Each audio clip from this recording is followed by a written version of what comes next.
What?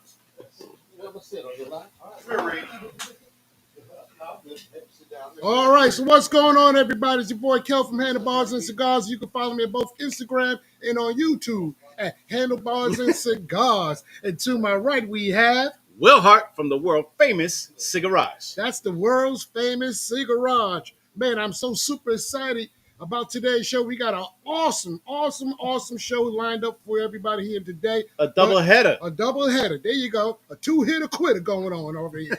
So what we normally do, we're going to go around the room. We're going to ask everybody what they're smoking, what they're drinking, and also people who chimed in via the World Wide Web. All right, we're going to start with you, Teddy. What you got, brother? What is this? Fuerte Sol. Fuerte Sol. Fuerte. So you're supposed to be smoking a Fuerte. cigar that we're going to be talking about. But that's all right. Fuerte Sol. Yeah. Fuerte Sol. Groove. And a fat boy. Put Albert back in queue. Fuerte Sol, just in case. Fuerte Sol and a fat boy. And a Okay. fat boy. Hey, Ron. So I've got Casadora Maduro. Casadora Okay, Maduro. Got you. Kevy Kev. Liga Kev. Liga Niner. Nope. Liga L40. L40. You done switched it up on us. Okay. Nice. Crystal Light. Sweet. Basement Jack.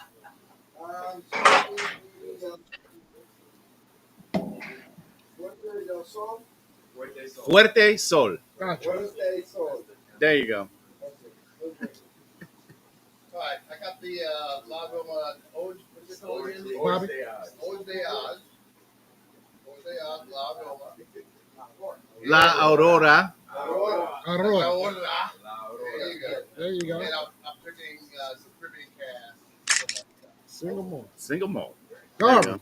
Yes, sir. All right. Garvin's actually going to be one of our special guests, but go ahead and tell us, everybody, what you're smoking and what you're drinking. I'm going to take a stab at this, though. It might be a La Aurora, but go ahead. I think you know, the psychic there.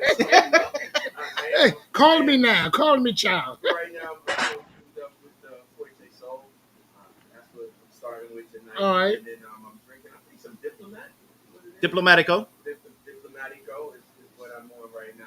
And prior to that, he had a taste of the Ashanti. Okay. Wow. Murder Inc. She Yes, likes that. Murder Inc. Bad girl. You had to taste it at Ashanti, huh? Oh, you better hope Nelly don't show up in here. It's got in here. Oh, if Nelly shows up, I'm gonna say that's him right there. Reed. Rain. He just got here, but Cameroon 300 series. Ben, what you got? Yo, I got a Liga 9 Corona Doble, and I fired it up before I knew I was smoking La Auroras later. Okay. So, and I'm drinking Cheerwine. Cheerwine. Nice. Zero. Cheerwine 0. 0. All right, Ty, what you got?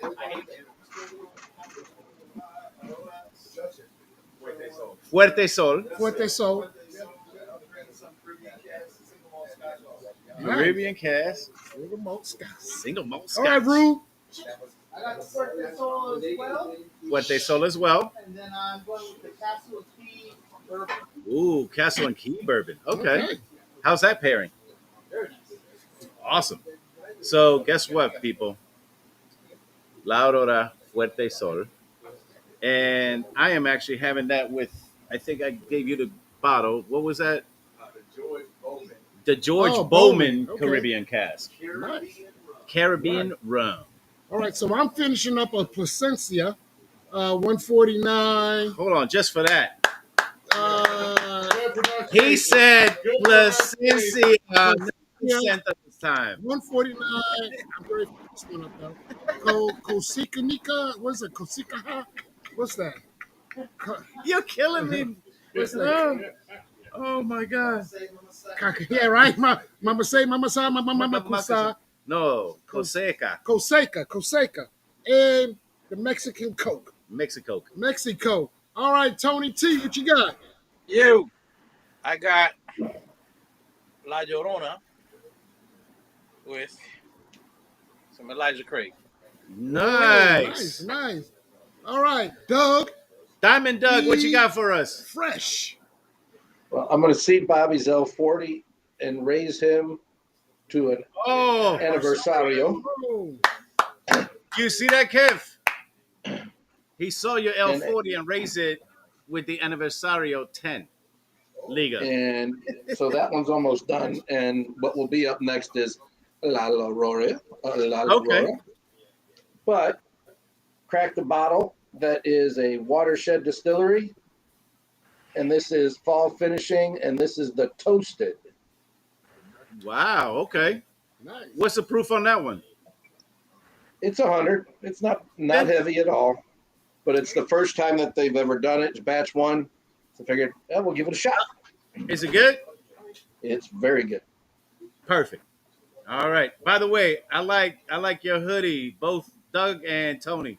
Hey, Oh, look at Representing. that. Yeah, I love it. And the hat. and I got the And matching the hat. hat. There Got you the go. matching hat. All right, so do we have anybody else chiming in on comments? Nothing, nothing. Nothing. Yeah, I'm curious why. All right, so It's usually lit up. check this out, guys. The last couple of shows, especially on the after show, we got into some deep men conversations, and that prompted me and Will to say, you know what? Let's see if we can bring somebody that can help us facilitate and navigate those conversations. We started to talk a lot about men's health and the things we do, especially when you reach a certain age. I gave the story. I told the story 1,000 times. When I first started seeing gray pubic hairs, I said, it might be time I'm getting old. so, so, that's not a good. It was, it wasn't. It was somewhat traumatizing. So it kind of prompted me to reach out and bring on this special guest. But before we do that, we got White Hand to just join us. So real fast, White Hand, what you smoking? What you drinking, brother? A cigar and nothing. Okay. A cigar. Good to see you, brother. Good seeing you, bro. What's up? This your cousin. Good to be seen. Nice, nice. All right, so look, to help us talk about and answer any questions or concerns you have about men's health. I got a gentleman that's coming to the studio via satellite. Just a little quick background on him. He graduated from Howard Med School back in 1984. He's been practicing medicine for 41 years. He has his own private practice down in Panama City, Florida for 31 years. Retired colonel from the United States Army, 33 years of service. Okay? With not one, but two tours in both Iraq and Afghanistan. And he is the proud recipient of a Bronze Star as a result of his work in the military above and beyond the call of duty. So coming to the studio audience, let's give a big round of applause to my brother, Dr. Albert F. Mack.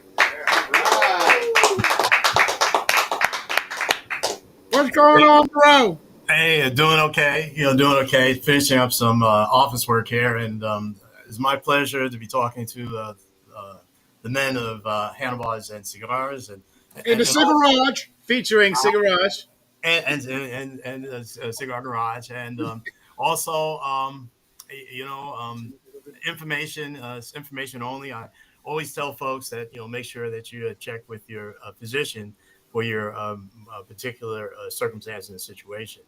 Um, we're looking at, I guess, the number one issue and the number one concern of most men is, below the belly button, and that's the prostate gland. The prostate gland. A lot of folks probably don't even know where it's located and why we even have one and why it's necessary and so forth and so on. Prostate gland is necessary for fertility. We what happens when we get with our significant other, and there's that natural response. The prostatic juices help keep the swimmers alive, and also helps to protect them so they make their destination. The prostate is actually located If we look at the urinary bladder, there's a tube that's coming out of the urinary bladder. The prostate wraps around that tube and is right close to the bladder.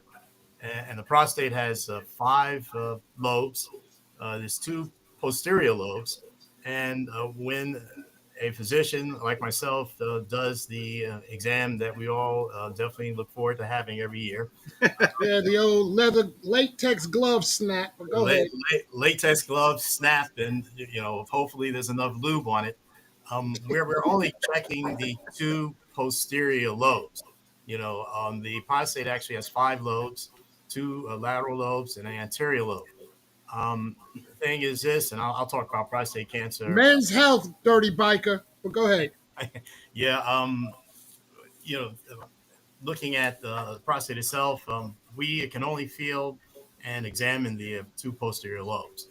Um, and with that being said, when you're looking at prostate cancer normally and typically will appear first in the posterior lobe. So we can get an idea if there's some issues just from the exam alone, whether or not there's issues with enlargement of the prostate, which we'll talk about, prostate cancer, or even if you have a prostate infection.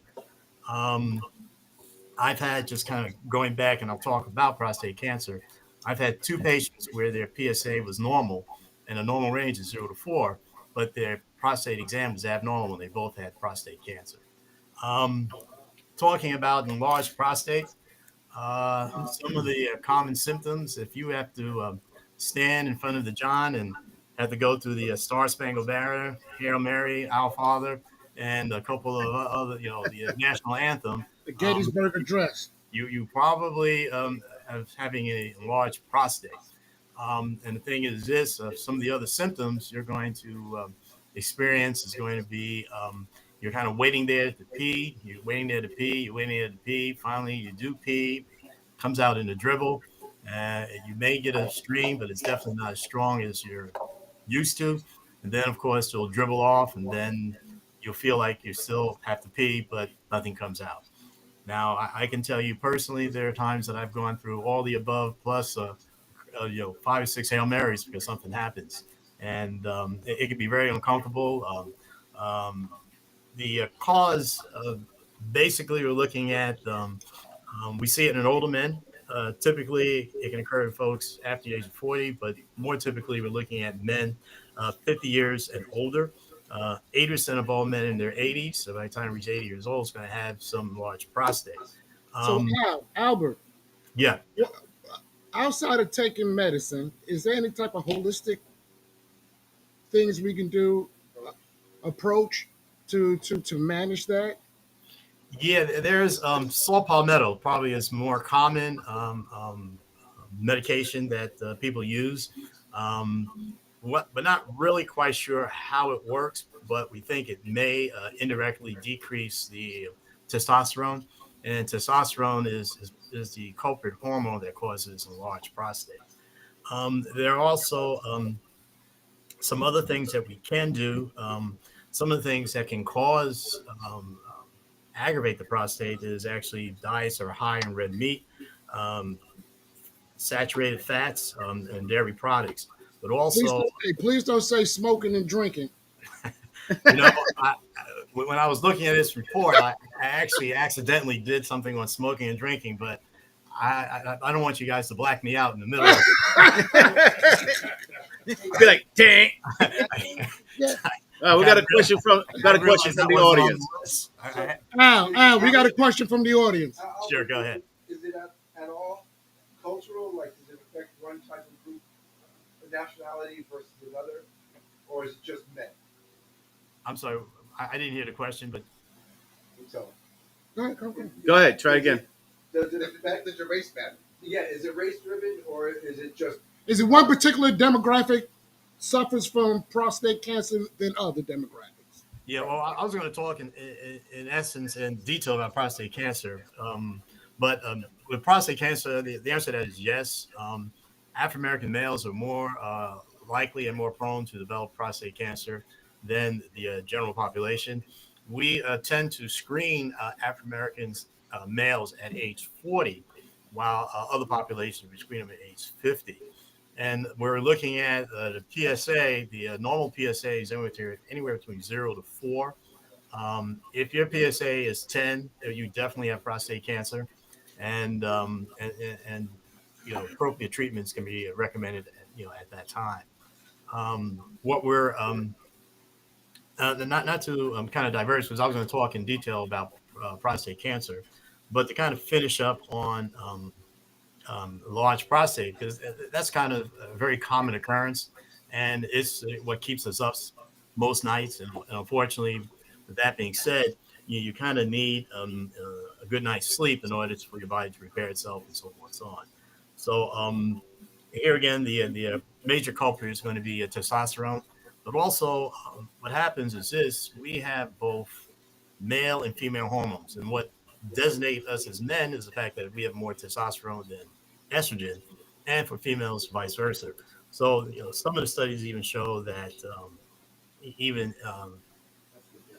that change in that balance between testosterone and estrogen, the elevated, relatively speaking, elevated female hormones can also cause a large prostate. Some of the things that kind of go along with a large prostate is metabolic syndrome, where we have high blood pressure, high cholesterol, elevated blood sugar, and central obesity. And here again, as I mentioned, you see it's more common in men over the age of 50. 80% of women in the 80s will have a large prostate. Will have prostate issues, I should say. Any questions or concerns about large prostate at all? Yeah, I got a question. Yeah. If you get prostatitis, how is that related to prostate cancer? Or is it even related to it? What's this? So did you hear that? If you get a prostitute, no, which I'm sorry, prostatitis. I'm sorry. If you get prostatitis, how does that what? Relate to prostate cancer. How does that relate to prostate cancer? Not a prostitute. Okay. Well, my very next discussion is going to be on prostatitis. So I'll you kind of preempted and stole the thunder a little bit. Sorry, But the prostate, a little story. This is not Hey. a serious conversation, but I had You prostatitis next a up, couple Aaron. years ago. I went to the emergency room, and the doctor came in and goes, "Mr. Creamer, what's the problem?" And I said, "My penis, it's huge." He goes, your what was huge? my penis. It's pecker. My penis. He goes, Okay. he goes, "Let's start over." Well, Hey, Ron had a question. I mean, it's all connected, but that part is a little different from the prostate. Yeah, So sure. the Go other ahead. question, Al, the other question we had: can you do without your prostate? Can it be removed? I was going to go with that. With prostate cancer, one of the treatments is to have the prostate removed. It's called a transurethral resection of the prostate, or a radical prostatectomy. The thing is this: back in the day, the procedure was had significant complications, and some of those complications still exist. You pee on yourself because the prostate not only is it important for fertility, it's also important for us to control our urinary flow. So you're constantly leaking urine. You also may be set up for urinary tract infections because bacteria can kind of float up into the bladder, and also there are nerves that run through the prostate and in and around the prostate. So a lot of men will have erectile dysfunction. So and even with and I didn't talk about treatments, but even for an enlarged prostate, sometimes they will do a trim the prostate gland. Along with that, for an enlarged prostate, actually now with some of the newer techniques, they actually have a stent that they can put in there that opens up the prostate so you'll be able to pee. And then not only you have saw palmetto, but there is also a bunch of medications that you can take for an enlarged prostate. One of which is Flomax was Lomax. tamsulicin, typically is 0.4 milligrams and can go as high as 0.8, 2 capsules daily. Also, you have your alpha blocker medications, of which typically Cardura and those type of medicines. Hydrin is another one, Cardura is another. And these medicines basically, we're still not really sure how they work, but basically they block certain receptors in the prostate gland that causes the prostate gland to shrink a bit, so you're able to pee. The one side effect that is fairly common with both with both with Flomax and finasteride, which is Proscar, and also Cardor, is the fact that it can lower your blood pressure. So some folks recommend taking it at nighttime, and taking it at nighttime, this way, if you have low blood pressure, you're fine. You're not going to get up and get dizzy or collapse or anything like that. So, and these medicines tend to be very effective, but like anything else, they really don't last forever. So So, now, Al, I'm gonna switch gears a little bit. You know, kind of talk to us a little bit about the importance of taking your medicine, because a lot of um, times, especially the guys, we into that ego macho type of, what I'm saying, oh yeah, and and I think we struggle more with that because for whatever reason. okay. Well, Well, side effects. Sorry, yeah. Well, there is no shame in the game. That's number one, and number two. Um, Interesting enough, I had a patient today, young guy, 35 years old, and I put him on Lipitor, and told somebody that it wasn't good for him, so he didn't take it. I always have people to ask me the $1 million question. Now, going back, all medicines have side effects. If you really want to freak yourself out, look at the side effects of Tylenol. Tylenol, if you take it off, matter of fact, when I was a senior student, people were committing suicide by going to the local CVS, getting a boatload of Tylenol and downing it down. And unfortunately, they were so young and the livers were so young that, they fried their livers, but they survived on a ventilator for, sometimes even a year or two. So that being said, I always have people ask me, well, you've been doing this for 41 years. How many people have you admitted to the hospital who've had adverse reactions to a medication that you wrote for? And the answer to that in 41 years, one person. One person. Wow. That individual actually was allergic to everything.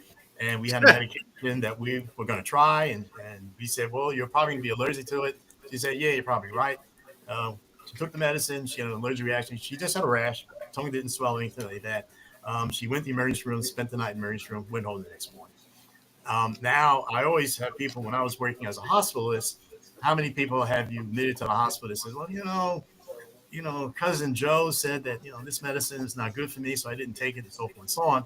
Well, any given week, we did 7 days on, 7 days off. I will admit at least 1 or 2 people that have had a heart attack, so, that kind of thing. And Lipitor, I don't know, for the statins have gotten really a lot of bad press. I'm not sure why, but, the average American is just not going to do what needs to be done to not be on these medications. I mean, that's just it in a nutshell. I mean, that's just a fact of life. They're just not going to do it. They're just not going to do it. so And diet, exercise, watch what you eat, I watch you eat, and so forth and so on. And it's like Moderation. moderation. Moderation. moderation. Yeah. And just to talk about alcohol, we at one point in time had recommended, at least one, cocktail or 5-ounce glass of wine daily. Now, it's kind of plus minus, but that being said, is always within moderation. Um, for something I'm reading now, the American Academy of Family Physicians recommend 1 for females, up to 2 for males.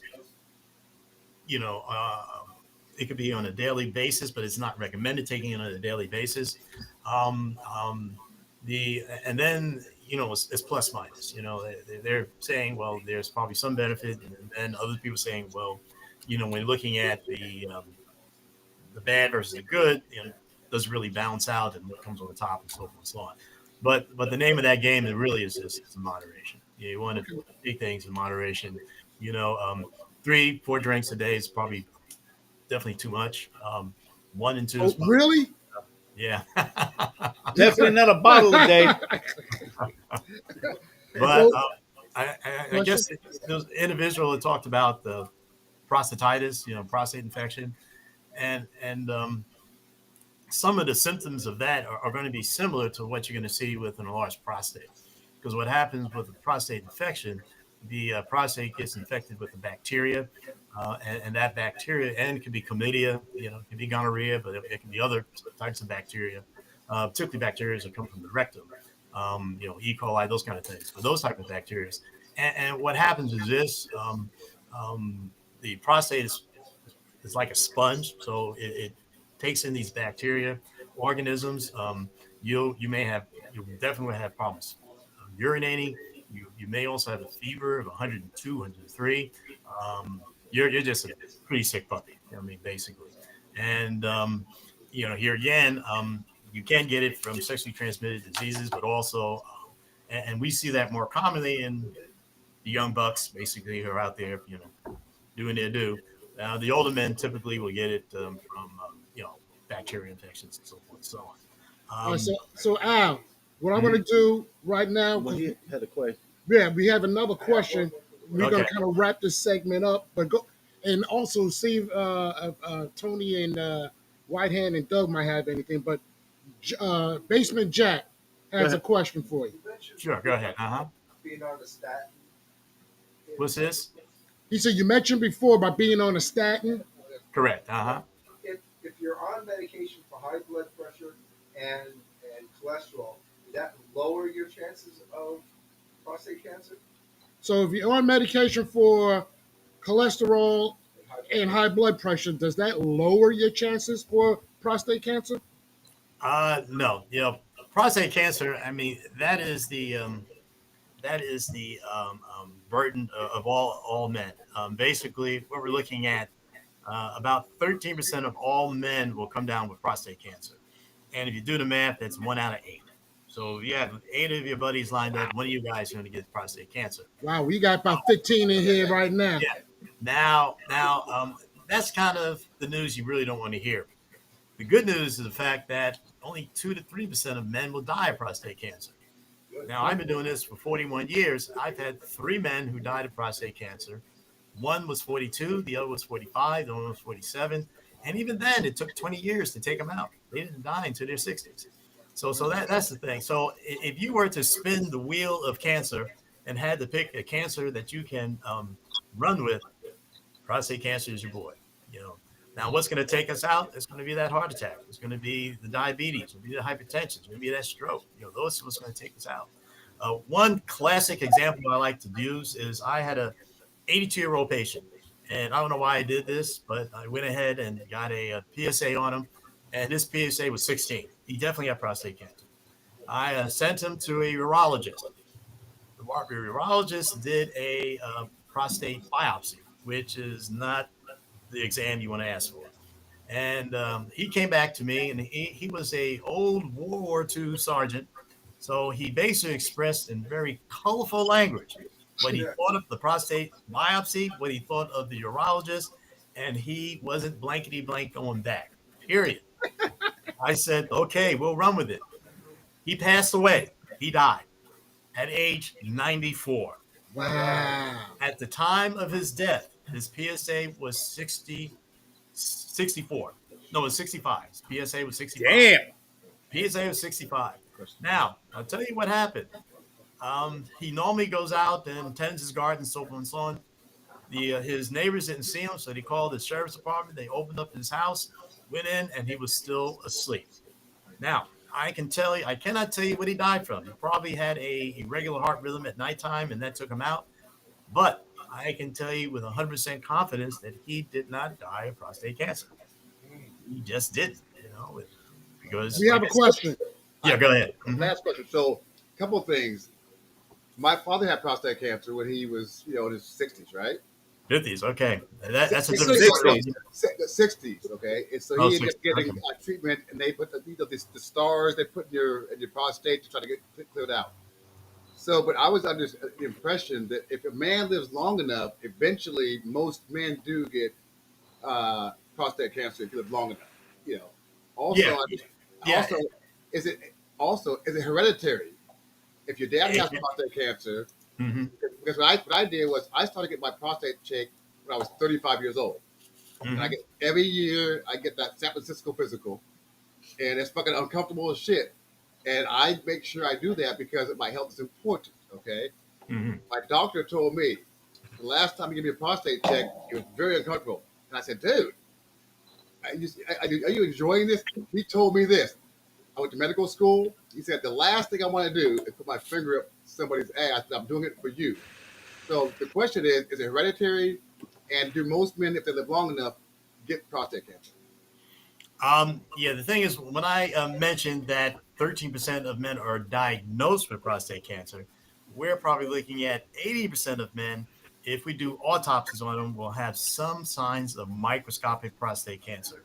There, something, yeah, about 80% will have some. So when I mentioned the 13%, those are the guys that came in, blah, blah, blah, went ahead and diagnosed. But a lot of folks, like I said, if you're feeling good, depending on who you ask and who you look, which reference you look at, certain societies like the AFP, I think, recommend, and the U.S. Task Force on Preventive whatever, they basically recommend after the age of 70, don't even do PSA.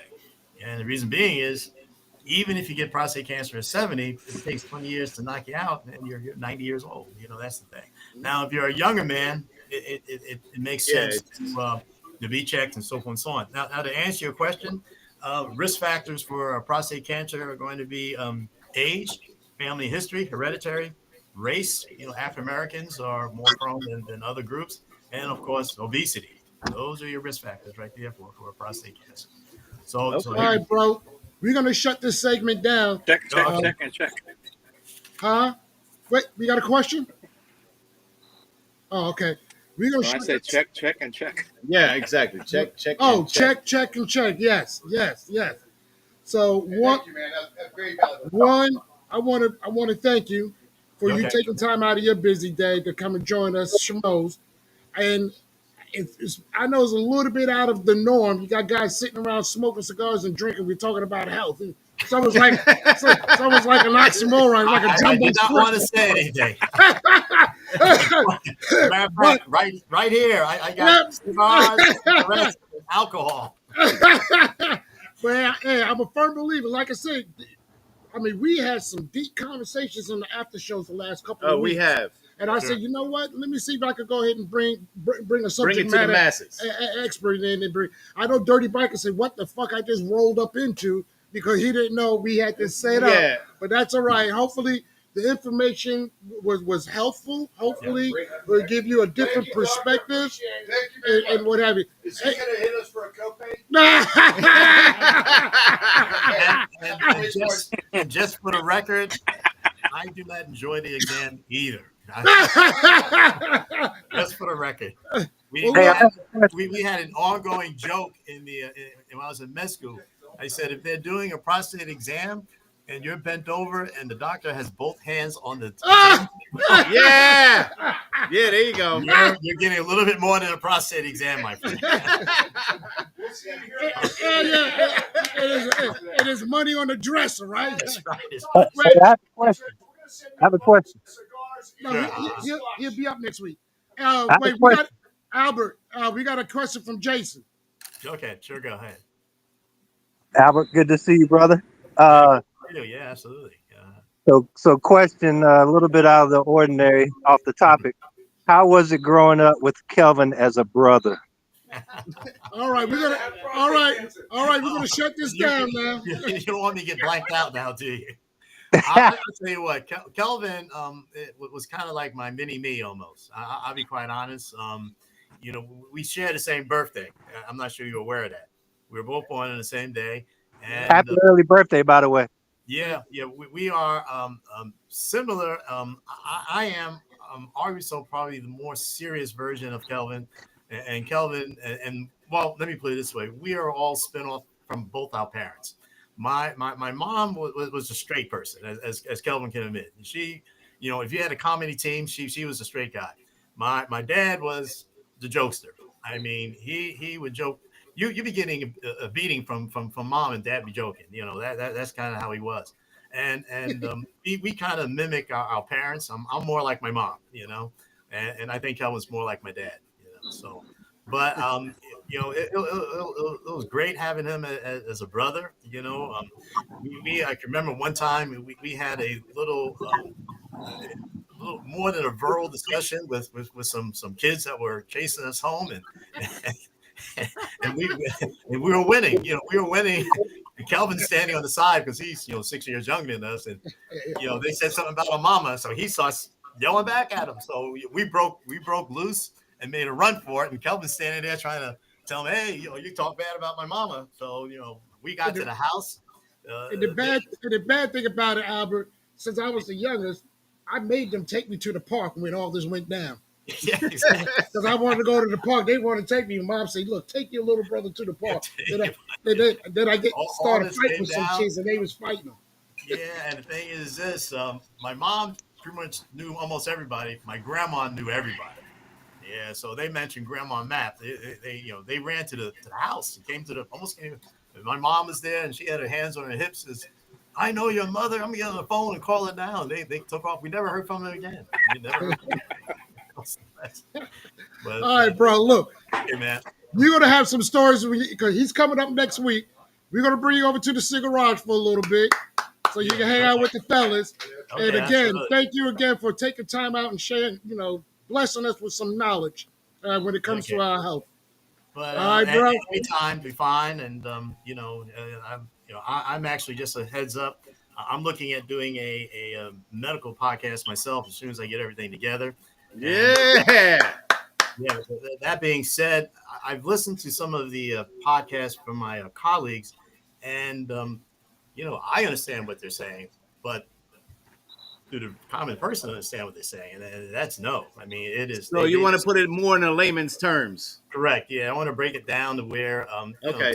To the dumb it down for us. The steak and the steak and potatoes. Well, not really dumb it down, but the thing is, to try to explain things in terms that people, can understand, so they, walk away with some information and some knowledge of what's going on. So, I'm looking at now. As a matter of fact, I'm getting the man cave upstairs together, and I'm looking at Best Buy to get the podcast stuff together, and I'll probably tap in your brain as far as what I need and so forth and so on, and kind of make that happen. Hey, whatever you need, you let me know. Hey, Okay, Doc, right up. Okay, that podcast, Handlebar Cigars and Prostates. Handlebars and cigars with prostates. Oh my goodness! All right, look, hey, bro, we're gonna get you out of here. We got the next guest coming up. Well, he can stay on and watch. Hey, you more than welcome to stay on and watch. Unfortunately, I got work to do. Yeah, I got stuff I got to take care of. Hey, but we'll see you next week. All right. Absolutely. Appreciate you. All right. Thank love you again. Love you again, man. Take care now. All right. So, guys, hopefully that was helpful. I really appreciate the engagement piece of it. It's just something us men we need to be more cognizant of. Hey, once a month. Yeah. I see if he wants to do it again. Yep. Now, is that his specialty? What's that? Prostates? No, or it's everything. But he knew that was probably one of the biggest things as it pertains to men. Gotcha. In terms of men of our age. Okay. Yeah, even the young guys. Hey. I'm not sure if I'm. Am I still on? Yeah, you're still on. Okay, let me speak on that. I'm family medicine, so basically, I've done everything from delivering babies to cracking chests, gunshot wounds, fixing bones, to in the operating room, and to taking care of my oldest patient I saw today, and she's 100.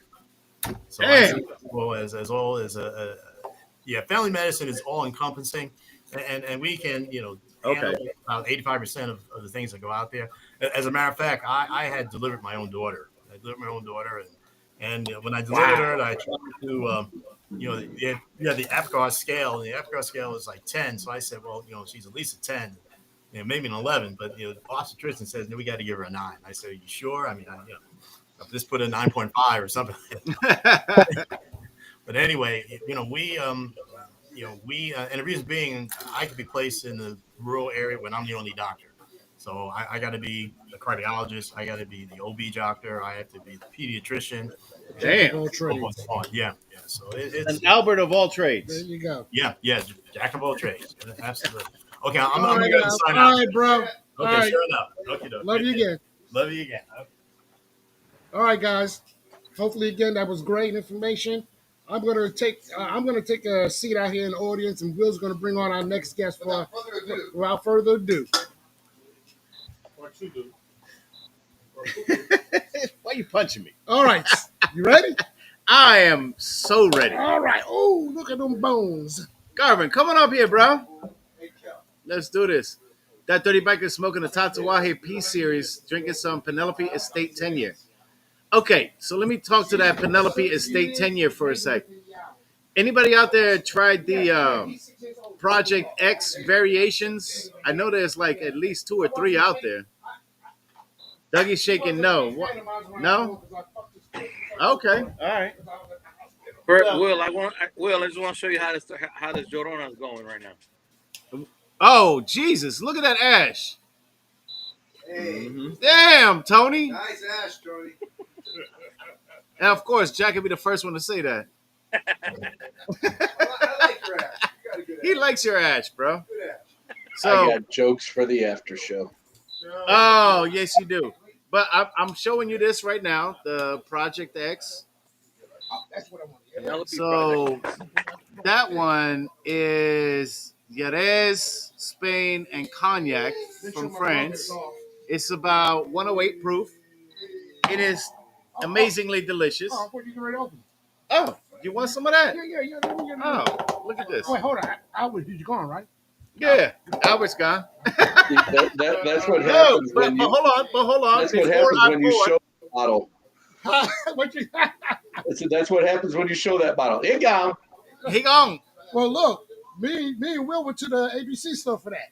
Yeah, but before I bring that on or pour that, I'm gonna ask Kel a quick question because there's a Garvin here, right? He brought this. Oh, what you think about that, Dougie? Hey, I'm telling you, Garvin. can't go wrong with Jimenez. Cigarvin. Oh, I like boom, that. it's a Garvin in the house. So, do you prefer one over the other, rum, bourbon? I will go. Oh, he gonna go with the Project X. X gonna give it to Oh, me. I would have went with the Jimenez. Oh, that's the who's it? What's it? The Spain gizmo, right? That's the Spain. Oh man. Actually, Spain, France. France. Yeah, it's all encompassing. It's That's multicultural. gonna be interesting. It's gonna be next. That's gonna be interesting. Hey, Doug. Up. Uh-oh. You got to be in the camera. You got to be touchdown. on this side. Yeah. There you go. Shit the bed. We'll explain that shit later, bro. Shit the bed. You do this right here. Then. Oh, Kel, shit. I got one thing to say to that. 200 grand gone. 200 grand gone. Gone.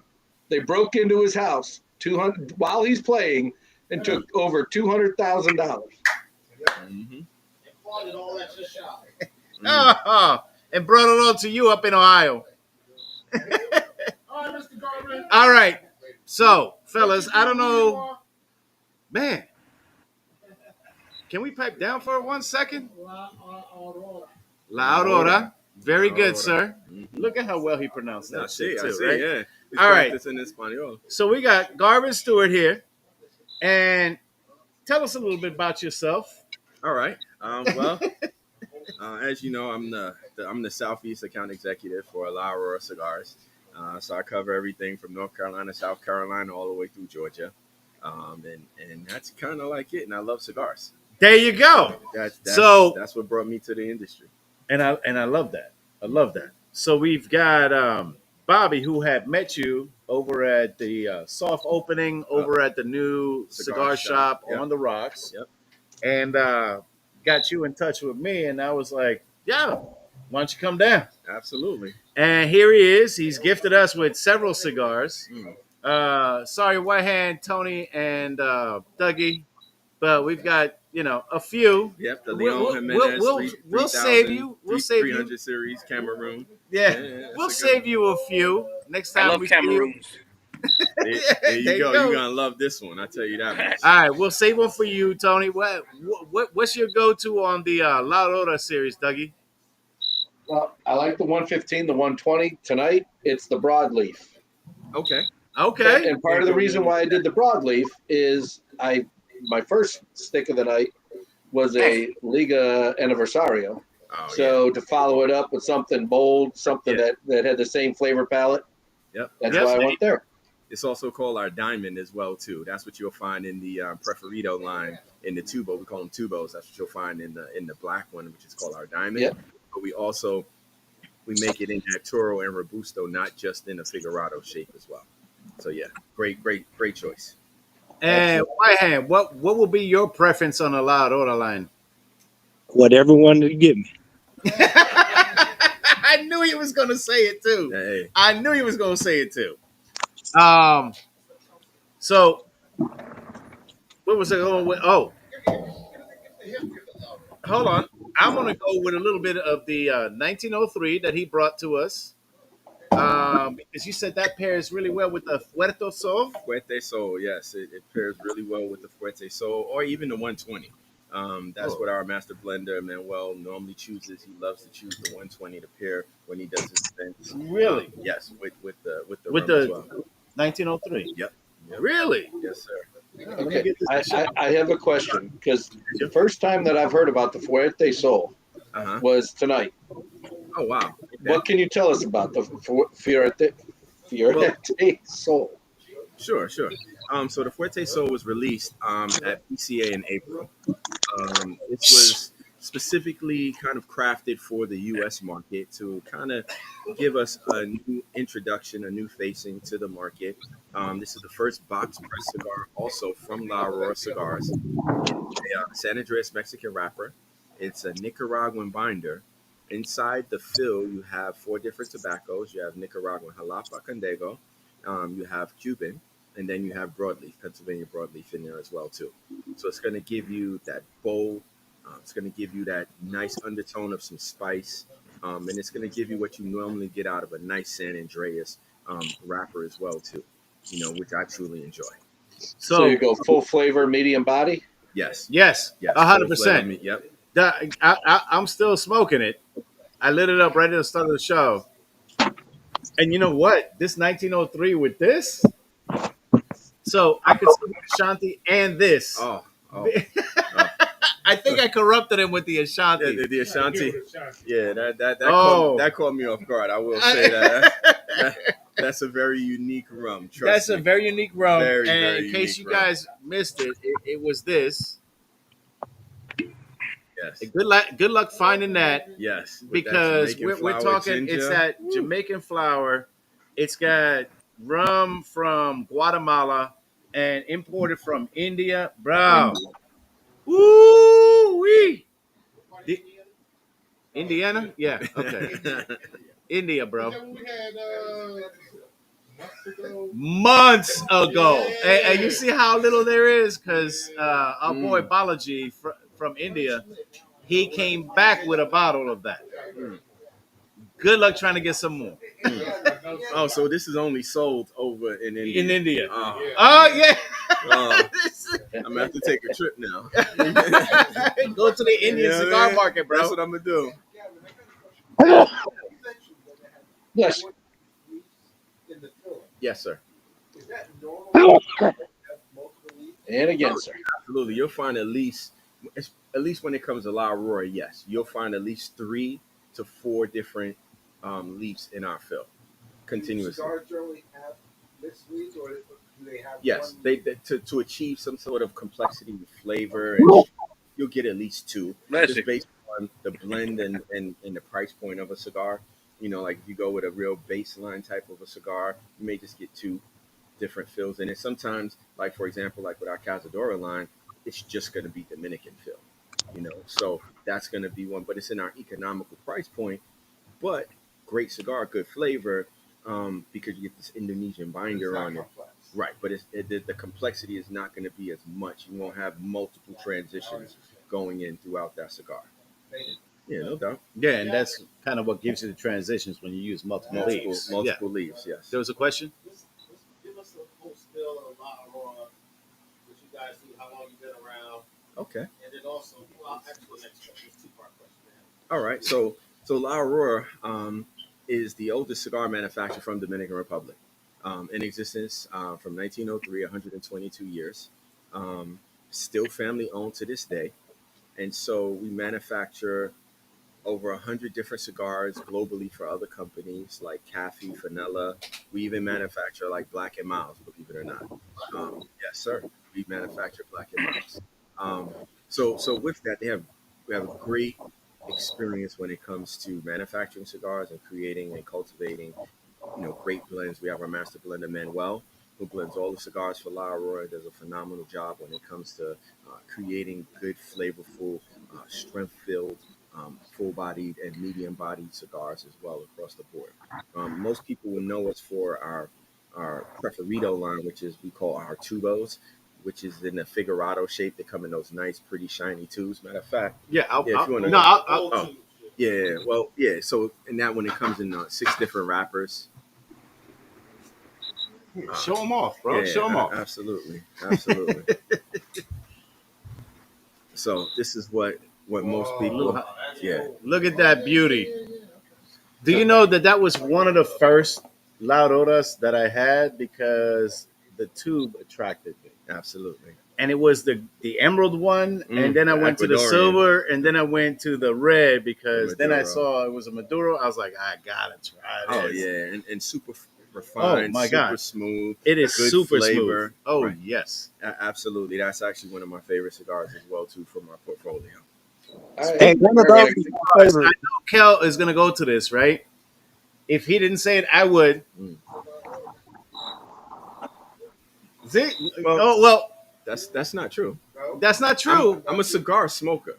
Let's So we're going top 5 dead or alive. There you go. Yeah, you know when I first asked him that, I was like, "Be prepared for this." And he goes, "Rappers?" I'm like, "Not cigars." Because that's the norm. Yeah, that's the norm. Yeah. Hey, you can top do that five, too. like, But We can do top 5 rappers later on the after show. okay. Oh, fair okay. enough. Yeah, Absolutely. on the after. All right. There you go. So let's do your top Top five five. on cigars. Okay, so on the cigar level, we're gonna definitely start with gonna be on the home team, the La Aurora. It's gonna be the Orge de Aj. It's actually the cigar that I'm actually smoking right now. I love this cigar. It's Ecuadorian Sumatra wrapper, Ecuadorian binder, Dominican, um, Nicaraguan, and Colombian on the fill. Great body, good flavor all the way through. Um, my second cigar is gonna probably be our 120 anniversary. Great cigar. I love that cigar in the morning time. I love it early afternoon if it's going to be my first stick for the day. Kind of really sets the tone for me. Doesn't really cloud or burn out my palate to enjoy additional cigars that day. Um, And you know what? Mm. On that 120, Mhm. it is such a good cigar. I could see myself having it any time of day. uh-huh. But yes, preferably before anything else. Before anything, and just so you know as well, that is actually the original blend they recreated from 1903. So Wow. Habano wrapper, Dominican Olar binder, Cuban palito, Corojo on the Okay. fill there. So and they even created a limited edition box set that they did 2,500 boxes of, where they actually took the original metal casing that it came in and recreated it in the figurado shape. It's like a Gordo figurado, and recreated everything to the T to launch the 120. And they only did 2,500 of the the limited edition boxes. But we still produce it in a Toro, a Robusto. We also now make it in a Lancero as well too. Ooh. Buddy. Yeah. Ooh, dog. For the Lancero Yeah. fans out there. That's right. So Yeah, so you like got a Lanceros, few. that's- This is what I'm saying. That's it. Yes. Outside. How much comes from? Outside of Well, I would say like some of our Fuerte Soul, a lot of that comes from outside. but majority of everything else does come from Dominican Republic, the fields that the company owns in Dominican Republic, because we own our own fields and Where are grow those and so fields forth. at? Are they in the same town as the factory? Some of them are, but then a lot of them are out in the outskirts, up in the mountain. Yeah, Right. we saw that. Yep. So Yeah, because so Reem and I actually went to the factory, okay. and as we're driving by in Tamboril, we kind of saw some of the Mm-hmm. plantation areas where they have all those. Absolutely. Man, Yep. So they have some Woo. not too far from the factory, Okay. but then they have them kind of spread out in just different regions as well to produce the different types of tobacco as well. So what is it about the Dominican versus here in the States? Climate. Yeah, climate. it's all about climate. Yeah. Soil. Yeah, soil, And soil, climate, yeah. Consistency, rain, temperature, all of that combined. But, yep. All right, so you want cigar number 2, All right, so that was the 120. right? My third one is going to be from the Family Reserve side of Padron. It's going to be the 45. That's going to be my number 3. My number 4 is going to be one that we make, and we only make it every 2 years. It is called the Puro Vintage. Puro Vintage. When I started with La Aurora at the time, I did not know that we only made 1,000 boxes every 2 years, because I just went through my stock, and it only comes in a box of 8. And I was just blowing through them like, wow, this is amazing cigar. Yeah, so I get that, like, hey, you slow gotta down. wait 2 years. We can't send you anymore. We don't have any more to sell and I'm like, well, when are they gonna come back in? They're like, in 2026. I'm like, what? They're like, oh, well, yeah, we only make 1,000 boxes every 2 years. So I was kind of left to now just buying it wherever I could find it. If I go to a lounge and I knew they carried it, I'm grabbing 2 of them easily. But I mean, I was at least smart enough to keep one box unopened. So come January next year, I'll crack that box open. You hold on. And nowhere 333 nowhere Ever Street.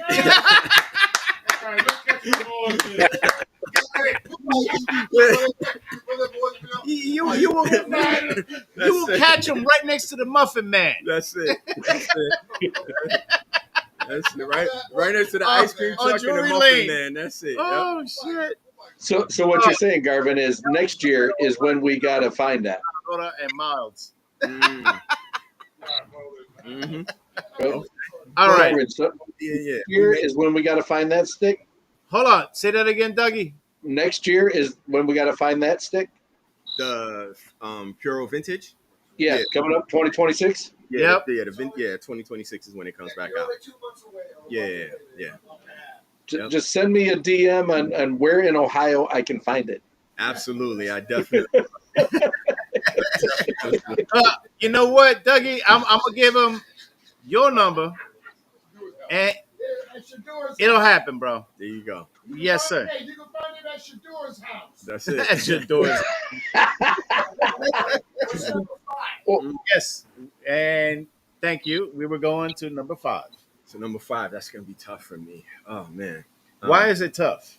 Because there's so many that could hit that spot 5, right? Yeah, there's so many. To be honest, all right. So I'm around my top 5 off with Leon Jimenez Double Maduro. Wow. In the ambassador shape, specifically the ambassador shape. What's the difference of the ambassador shape? It's almost like a miniature Solomon to a certain extent. Really? Yeah, it's really kind of like it starts. The mouth part is kind of small like a Corona, but then it widens itself out and it gets almost kind of like a Toro size, and then comes back down. So almost like a Figurado, but like half of it. Wow. But just not as pointy at the top. Gotcha. So more like a Corona size at the top mouth part. Wow. But that is just a good cigar, especially like end of the night.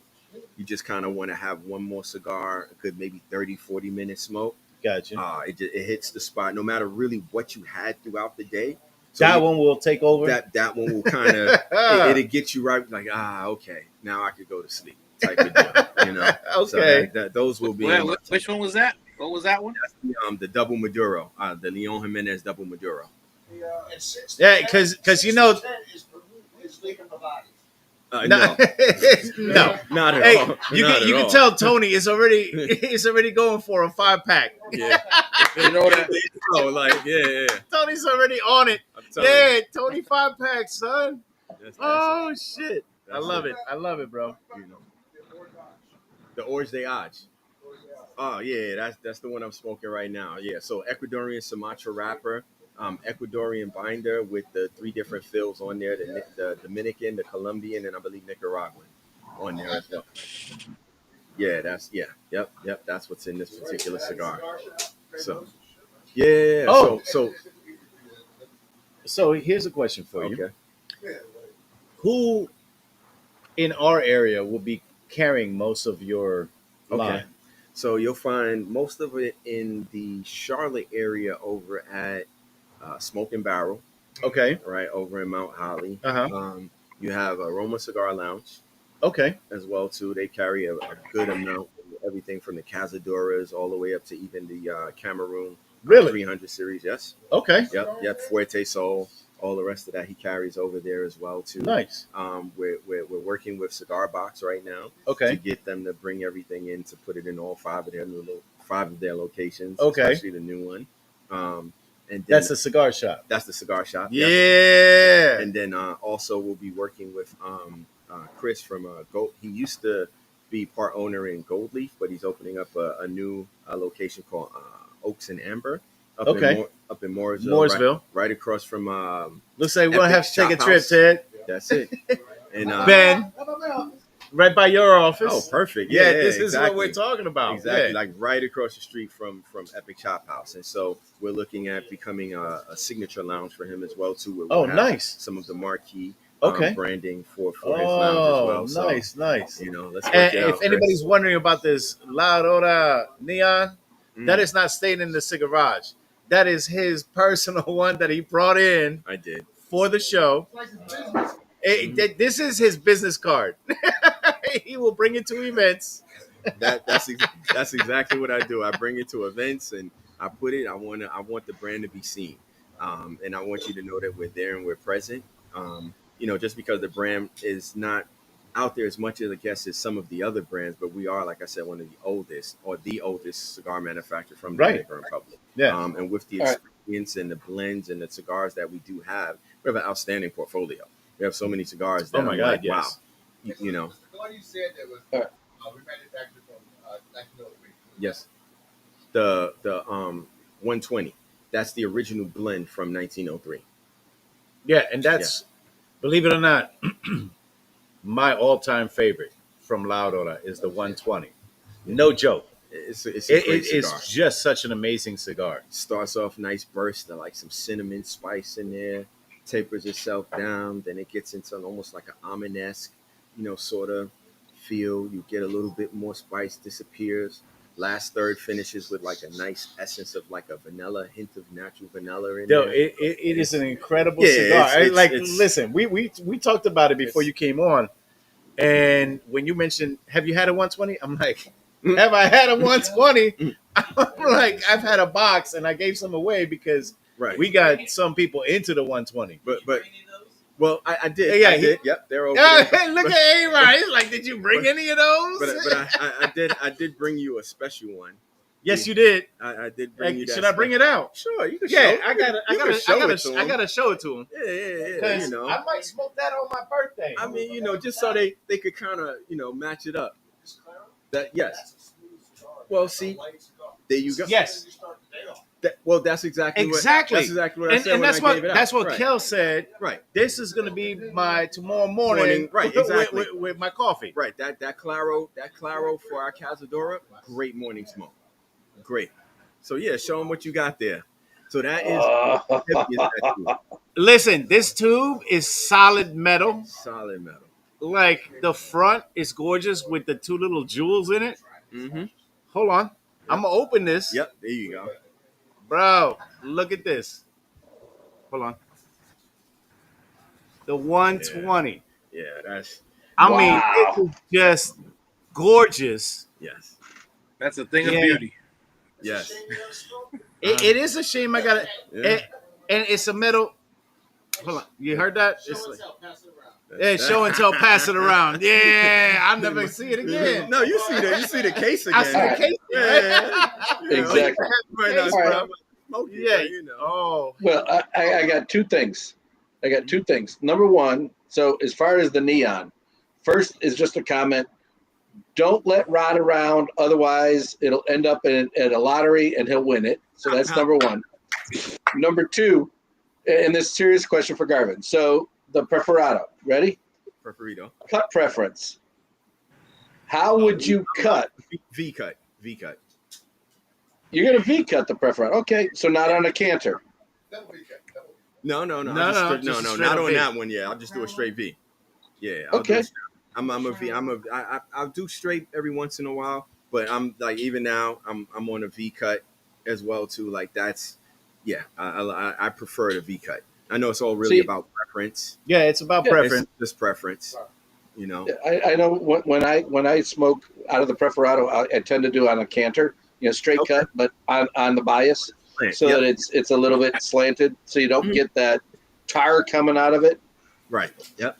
I got you. Yeah. I just I've gotten used to the V cut, and I think for me, I think it kind of just because it still has something on the lips on the side, it just kind of gives me the control I enjoy, and not too much of it. Like with a straight cut, I think sometimes I'll get too much, more than I may really want at a time. So I just kind of stick with the V cut.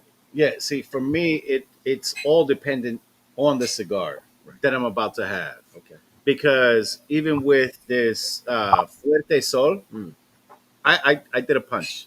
Mm. You know what I mean? Because I want to taste that flavor. Right. You know what I mean? I don't want to cut any of the tip off. Right. I just want to just right. Yep. Keep get that everything whole intact. keep everything intact. I don't want nothing unraveling. Right. And I mean, like I'm down, but I'm good, bro. And I mean, what do you think of that cigar so far? Here's my thoughts on this. Okay. It is a straightforward cigar for me. Medium to full.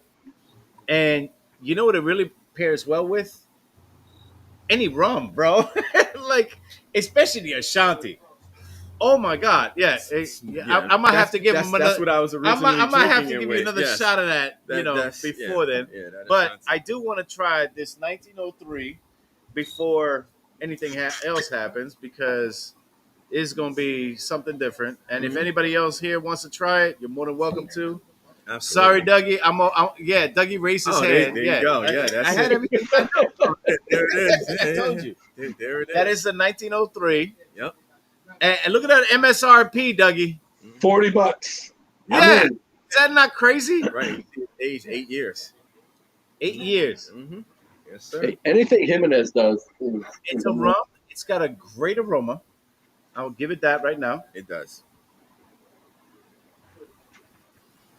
Smooth. Oh my God. A lot of caramel in there. A lot of those notes. Hells yeah. You know, so it's almost like a Weatherman's to a certain extent. You know, where you get that nice sort of flavor. Well, not here in North Carolina. It is available like in Georgia right now. So they are working on the distribution. And I can tell you, it's nowhere in South Carolina or North Carolina. Yeah. Georgia, you'll be able to get it a little bit more open Georgia. there. Yeah. Okay. Yeah. Hey, I gotta tell you, it is delicious. I'm glad you're enjoying it. But I will tell you this: my favorite still. We ain't gotta say it. We ain't gotta say it. That one, we already know. Yeah, if you had an extra bottle here, I'd be like, all right, I'll buy it. From Yeah, you yeah, tonight. right. Like, without a question. Dude, if I had an extra bottle, I'd be pouring it for everybody. Oh yeah, you see what I'm saying? That too. Yeah. But because hold on, what do I have left in this? We might have not enough, bro. Look at this. Not enough.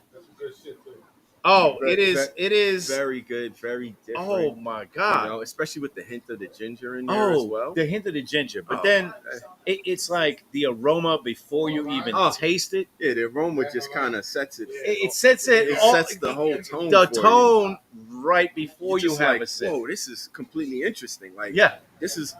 So it lets you know it doesn't give you any kind of flat notes whatsoever, especially just on the aroma. It just, it's like a burst. You know what? Okay, so I know you've traveled to DR plenty of times, right? Uh-huh. So, you know, my favorite breakfast meal. Traditional Dominican. Traditional Salami, queso, salchichon, salchichon, the fried queso, fried queso, the egg. the egg, and is it plantains? Yeah. Plátano or tostonas. Mango. Well, No, they boil. It's the boiled ones, right? yeah, They roll it. Well, no, it's the mofongo The Mofongo. mango. Right, with the mofongo. onions on top. Right. Look at Tony smiling. Yeah, He know all about it. Yeah, Bro. buddy. Los tres golpes. Almost. We almost ready for that. Another. Oh my God! I thought you had a two-parter. What happened to that second part? Oh, he answered a two-parter when I asked. Okay, he got trivia now. Okay. Anybody gonna win this? Oh, fuck it. Yeah. Yeah. Good luck finding Yeah, it. yeah, Good luck. Oh no! Oh, You got what? What? Where? Go ahead. Go ahead with your trivia. How many cigars do you produce a day? That's a great question. Do you know? I know each roller produces about 400 to 600 per day. Correct. And then we have Each roller. yeah, Each. yes, Well, Yes, hold sir. on. Time. yes. It's 2 people per table. Well, at ours, you have a team of 2, but A there's team of 4. 2. There's 2 teams at one table. So, like, it's just like this: me and him Yeah. here, and then And then another 2. team. Right. So those 2 work together, and us 2 work together. Together. Yes. No. Each table. Team. Right. Each so table. sorry. So me and him would we have to produce 400 to 600 per day. That's a great question. I never looked at Yeah, we their salary part. You know what, Reem? We never asked either. But I will say this though, that everybody that does work at the factory is very well taken care of. It's very family orientated, and they're all very happy. It's one of the leading industry. You have to realize tobacco from DR is in the top 3 exports for the country. All right, so I believe number 1 is medical supplies and electronics. Then medical supplies, electronics together, and then I believe it's like clothing and like shoes is second. No, exports. Not yeah. That's the tourism is gonna be different. But as far as what the country produces and sends out, and then after that, then comes tobacco. Yeah. So when you look at it, it's a very dominant industry in the Dominican Republic where they employ thousands of people. You know, we don't just have the one factory that you guys visited. There's other factories as well that we also have in the same compound in Tamaril. So you have the ones like right across the street where, you know, all the flavored stuff gets made. Then there's another one. Oh no, we saw the different sections. Oh yeah, well yeah. Oh the yeah, other yeah. buildings. The other building, yes, yeah. So you gotta go to. I mean, this building was like a football field. Yeah. That's You know what I mean? Yeah. And it's in sections. Yep. And it's amazing. Mm-hmm. So I can't tell you how many were in the football field, but I can tell you in the La Aurora section where they just make these cigars, right? Just there. So Reem and I were at that factory, and you got 400 produced by a team of 2 per day. They produce per day 30,000 cigars. Because where we went a day. And all that's being sold, A day. Well, made aging room, yeah. like so. La Aurora has like almost 8 to 10 years, like in backstock, that's in aging rooms of cigars. So as stuff gets made, like when you talk about the preferidos, those get made and they get made by a selected group. Of Yeah. Each group, right? They have specifics. That's right. You know what I mean? So it's like they don't make everything. No, these are the group of 2 that make this, and they make that. Correct. 400 fucking times. That's it. You don't have to leave this in your humidor for a year before you get to it. Well, and that's what I learned the last time when I was out there. I realized that they take the stock, they rotate the stock out, and it's aged stock that then gets packaged and then shipped out. So then I realized, I took a cigar lounge owner out to the factory and kind of showed him, you know, the whole mechanics of when it's done. And that's when I learned that on that last visit as well too. And I was really surprised. I was like, wow. So even to the point where they even have a special rolling table where if some of the cigars have plume, they will then have them roll it like on a wet blanket or a napkin Right. or whatever The it is. cloth that The they cloth, have. yeah, Yep. to be able to remove the plume, then set them back for a couple of days, and then they package them up. You know what was amazing to me is watching these workers, the set of two. After every cut was made, they would wipe that board down, bring that cigar in. So you'd never have like little scraps of anything Nothing. on that cigar. Every cigar was made on an immaculate basis. Yes. And I'm like, holy shit. A lot of pride, a lot of A pride, lot, dude. A lot of There pride was, goes into and, manufacturing these cigars. Yo, Reem, do you remember the guy who was on the floor handing out cigars for us to smoke? Eugene. Oh, Yeah. yeah. You got to do the Eugene. You gotta, This is his thing. No, you got to light it at a 45-degree angle. That's right. Yeah, That's Eugene that's right it. there. Yep. But the best part was, Yep. no, but the best part was when we were asking him, like, bro, there's no ashtray. He's like, bro, let the ash drop wherever it drops. He said that cigar, number one, like, if you got a cigar, You hear that don't one tap it, hand? just let it fall. So you Hey, don't tap let it fall where it falls. Hey, Hey, he's talking to Jason right here. I've been telling that motherfucker that for years. Hold on. Okay, there's different rules up in the Cigarage, y'all. Oh, whoa, hold on. But we do have the That's jack. why you got the jack back. You got the jack back. Yep. What? I said, I've been telling that motherfucker for years, let that shit drop wherever. Every cigar smoker's favorite move. Ready? Boom. I see that all the time. Hey, my wife got me a smoking apron because I let that shit drop wherever. Oh man. Yo, hey, you know If your favorite smoking shirt and it ain't got holes, it ain't your favorite smoking shirt. Correct. I'm actually thinking of manufacturing and coming up with the idea for an apron for cigar smokers where it's got a pocket where all the ash collects, Hey, and it is fireproof. fireproof. Okay, nice. Just saying. Hey. You'd wear a $39.99. fucking bed. You need a catheter. that was the last interview. Yeah, get Albert back on there. And with that being said,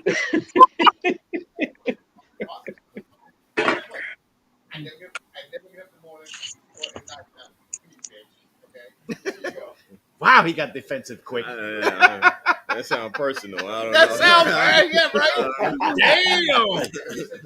Damn. Yeah, because you're drunk. Good for you, Bob. Hey. Oh, wait. You defensive or sensitive? A little both. Okay. There goes that jet. I got a question for Garvin. I got a question for Garvin. Okay, go ahead. Dougie, go ahead. All right. So Garvin, how did you end up getting hooked up with La Aurora? I mean, how did you get into the cigar business? Okay, great question. So I've been just kind of exploring the cigar business for like the past 5 to 6 years, just on my own. Just because my interest in cigars, I love cigars. You know, I had the great idea, I guess, like everybody else. I want to make my own cigar. So I started off just kind of going back and forth to Dominican Republic like once a month and visiting small little shops throughout like Santiago and Puerto Plata. I'm just kind of learning about the business and learning different tobaccos and just trying different cigars and so forth. Yep, just cigars. Just cigars. Just cigars. You know, and that's it. And I previously I worked in the vape industry for a company called Vaporist out of China and the wholesale. So I went to a conference called TPE, Total Product Expo, and you know, since I'm into cigars at TPE, if you've ever been, you know they have all the cigar brands are there as well too.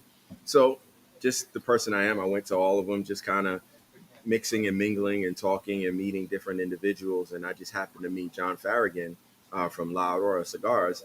And, we struck up a great conversation. Actually, I met George first. He's one of the reps. He covers like Arizona and so forth. West And, Coast. yep. And struck up a conversation, and he introduced me to John, and we just kind of kept in contact. And when they were ready for a rep to cover this territory, he remembered and reached out, and then we started the conversation from there. And I've been with them ever since June of last year. Awesome. Yeah. That being said, All right, we're gonna bring Kel up here for a sec, so Absolutely. we can end the show. But bro, it's a pleasure having you on. Thank Yeah. you so much for coming down. No, I and appreciate for it, man. sharing cigars, bro. I mean, Oh, okay, hold up. I got welcome anytime. this. Hey, yeah. Kel was like, "You're welcome anytime," because he's got more cigars than Boveda packs right now in his humidor. Nice. Thanks I'm to glad I this could be man. of assistance. Thanks to this man. Hey, I'm glad I could be of assistance. No, man. but check it out. The cigars that you gave me, half of that is going to be donated to Cigars for Warriors. Yes. That's a wonderful thing. Yes. All right. That's what we all about. No All right, problem. Kel, come on back in. Oh, Hey, Gavin. Where's it, Garvin? Garvin. Garvin. Yeah, you know what? Cigarvin. This will Cigarvin. disappear, and you know who? Well, guys, look. Once again, I want to personally thank everybody who took time out of their day, especially on a Wednesday. Especially on a Wednesday. Yeah, to come and join us. As we say before, telephone, tell a friend. You don't know what we got in store for you when you come on here and check us out on Wednesday. Yeah. And we definitely going to do a lot more of this stuff. We got some things cooking. We like Chef Curry. We got some things in the pot that we definitely going to be bringing out to you guys for your enjoyment. So with that being said, we want everybody out there to be happy, to be healthy, to be safe. But more importantly, we want you to be easy. So next week. God bless. Have a fantastic week. And we'll see you 5 packs on the flip. All right? Speaking of next Wednesday, though, remember, it's the day before Thanksgiving. We're going to do a quick show, maybe 15, 20 minutes. And jump into some poker. Also, I'll have my brother here Wednesday. So if you guys got any follow-up questions, be more than happy to fire him. And you know what? I'm going to give you a little advice, though. He is a little long in the tooth. Okay? Okay. So with the poker, I'm just going to tell you, I'm going to join in virtually. I guarantee you I win every hand. Yo, but check it. So what we're gonna do is we're gonna shut us down. We're gonna go live, and after the live, you guys can stay on. We'll still keep chatting. You guys can be part of this whole experience on Wednesday night. Yes. How's that? All good? Yes, sir. All right. Sounds good. Let's shut it down. All right. We're gonna see you.